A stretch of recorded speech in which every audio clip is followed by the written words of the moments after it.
here being financial closure of 7 HAM projects, which is hybrid annuity model projects, and the focus shifts towards order execution, which is what the market would evaluate the business on.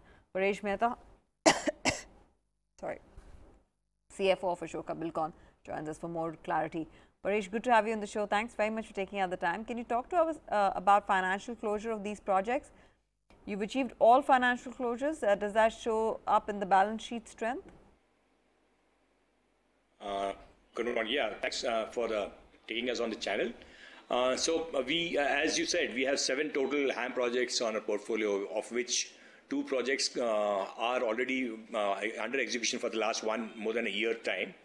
The 5 projects which we won in March got financially closed in this last 15-25 days within the timelines given by NHI. So we have submitted our financing documents duly executed to NHI. We will be expecting appointed date in a few days' time, maybe 25 to 30 days' time, and then we'll start execution.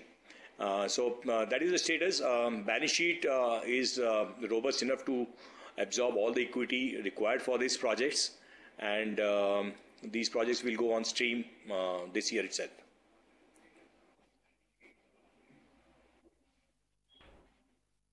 Right. When do you expect commencement of the construction of these projects, thereby improving revenue visibility for the company? So we expect 3 of the projects appointed date to come within by October end. So there we'll start execution in December, and for 2 projects we expect appointed date to come in by November end or somewhere in the month of December, first week of December. So they will start contributing to revenues definitely in Q4. So all these 5 projects will start revenue by Q4 definitely. Okay. As of now, your company has achieved HAM financial closure for 7 of your projects. Do you think the next 2 years will also be about strong execution? And if you could just highlight your current order book as well versus the revenue ratio, which, as we understand, is at about 4.8 times, which is the highest amongst mid-cap EPC companies. Does that reduce your dependence on order inflow for stronger growth? So, we have, as of 31st, as of June end, we had an order book of 10,700 crores, and we got another order in the power railway space of 800 crores. So we have a robust order book to be executed in the next 2.5 years' time.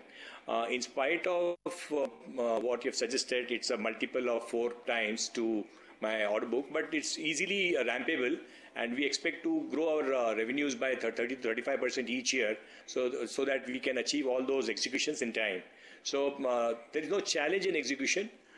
We have a strong balance sheet to take care of the working capital requirements of these projects, and technical skills are strong enough to execute them in time. So no challenge on that account. Okay. With a recent increase in, the 10-year bond as well as interest rates also going up, do you expect your IRRs also to go up? See, what's happening is interest rates are inching up. In the past 6 months, we have seen them going up, and it's expected to be a slightly upper side for another 6-8 months. So they will have an impact on the cost of funding for the HAM projects. But we have a natural hedge on this because we have an inflation compensation coming in from NHI for the periods when we are executing, and also post that the annuity is also linked to an RBI rate. So movement of interest rates are substantially hedged from our in our revenues. So we don't expect much of our IRRs to get impacted. Okay. What next is in the pipeline now that you've achieved financial closure for these 7 projects? So definitely execution will be the focus of our team so that we complete the projects in time. We are also looking up at the certain bidding activity to resume in a big way in this December to February period, where we'll expect an order intake of 5,000 to 6,000 crores either in the EPC pure cash contracts or in the HAM projects. So we're looking up to additional ramping up our execution order book by another 5,000 to 6,000 crores. Right. Your current order book to revenue ratio is at 4.8 times. This is the highest amongst mid-cap EPC companies. Does that reduce your dependence on order inflow for strong growth? No, it doesn't reduce our, we will continue to grow our order book also, and our teams also will grow. So I don't think so it's a deterrent.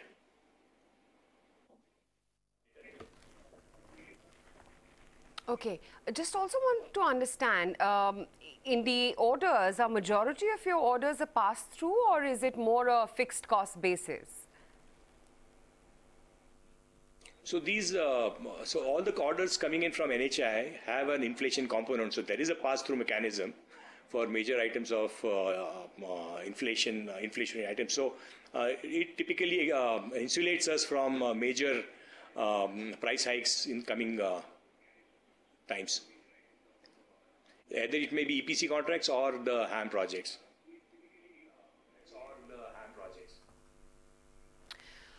Okay, great speaking with you. Thank you so much for giving us all that clarity and what's really lined up ahead. What are the orders looking like, Mr. Mehta? Glad that you could take time out. Thank you.